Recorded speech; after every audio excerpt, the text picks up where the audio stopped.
Sehen Sie was? Ich auch nicht. Dabei will doch jeder sehen, was er eigentlich macht. In diesem Video verraten wir Ihnen, warum wir unsere Gießharze in transparente Beutel verpacken.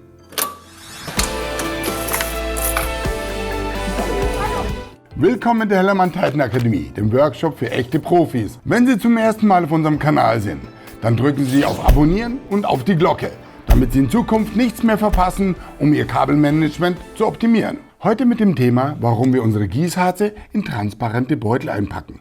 Auch Sie wollen doch sehen, was Sie machen. Allerwichtigste beim Gießharz ist, dass diese beiden Flüssigkeiten perfekt miteinander gemischt werden. Wie funktioniert das? Der Härter und das Gießharz, jetzt momentan noch gelb und blau, vermengt sich zu einem gemeinschaftlichen Grün. Dazu muss man die Flüssigkeiten, wie Sie sehen, auch mal aus der Ecke runterstreifen, damit auch wirklich überall die Flüssigkeiten sich vermengen.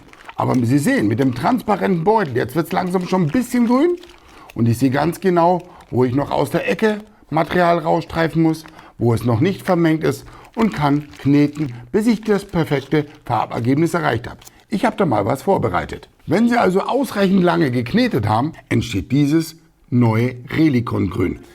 Für weitere Informationen haben wir auch noch Links unterhalb des Videos. Wenn Ihnen das Video gefallen hat, dann geben Sie mir ein Like und schalten Sie wieder ein, wenn es heißt Hellermann-Theiten, der Workshop für echte Profis.